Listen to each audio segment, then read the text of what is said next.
Hello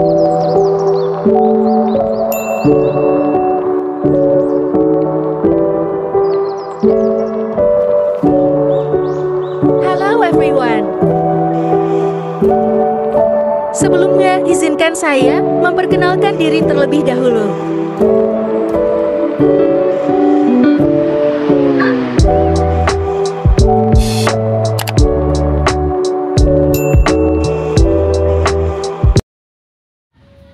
Assalamualaikum warahmatullahi wabarakatuh.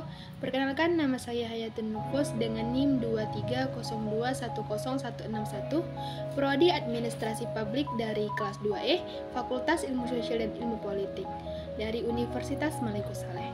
Tujuan saya membuat video ini yaitu untuk memenuhi tugas dari mata kuliah Manajemen Pelayanan Publik dari Ibu dosen Risna Dewi, SOS MSP. Baik, untuk mempersingkat waktu, langsung saja kita masuk ke materi yang pertama. Baik, yang pertama, apa itu manajemen berbasis kinerja?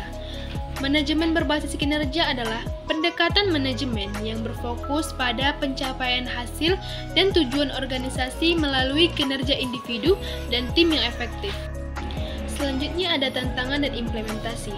Yang pertama itu resistensi budaya, di mana perubahan budaya yang diperlukan untuk mengadopsi manajemen berbasis kinerja.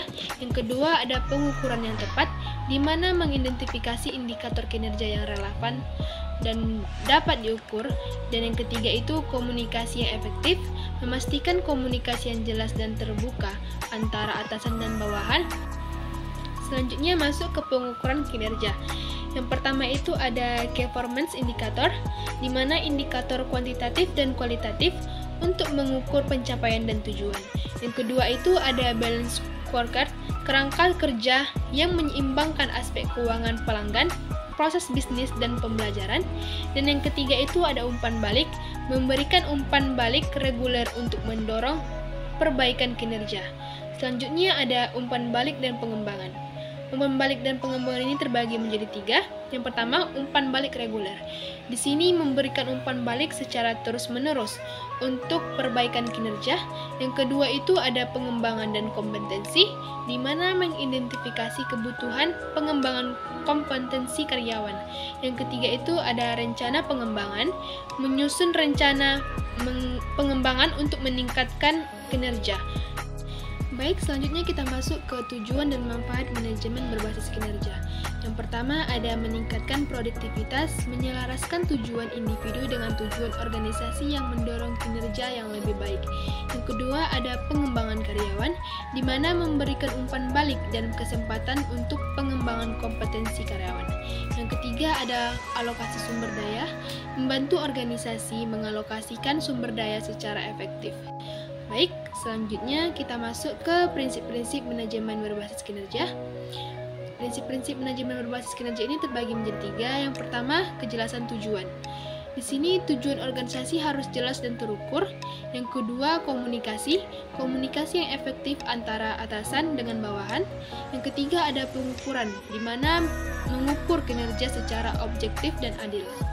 Baik, selanjutnya ada perencanaan kinerja. Yang pertama itu penetapan tujuan. Di sini mengidentifikasi tujuan organisasi dan individu. Yang kedua ada penyusunan rencana, di mana mengembangkan rencana untuk mencapai tujuan. Yang ketiga ada kesepakatan kinerja yang menyetujui target dan indikator kinerja. Selanjutnya kita masuk ke evaluasi kinerja. Yang pertama itu ada penilaian berkala, menilai pencapaian karyawan terhadap tujuan yang disepakati. Yang kedua ada identifikasi kekuatan dan kelemahan, mengetahui area yang perlu ditingkatkan dan dikembangkan. Yang ketiga itu ada umpan balik konstruktif, memberikan umpan balik yang membangun untuk perbaikan kinerja. Selanjutnya ada penghargaan dan kompensasi, di mana yang pertama itu pengakuan, memberikan penghargaan atas pencapaian kinerja yang baik. Yang kedua itu kompensasi, menghubungkan kompensasi dengan pencapaian kinerja. Yang ketiga itu pengembangan, menghubungkan kompensasi dengan peningkatan kompetensi. Baik, kesimpulan pada materi kali ini, manajemen berbasis kinerja adalah pendekatan strategis untuk mencapai tujuan organisasi. Rekomendasinya, organisasi harus mengadopsi manajemen berbasis kinerja untuk meningkatkan produktivitas dan pengembangan bagi karyawan.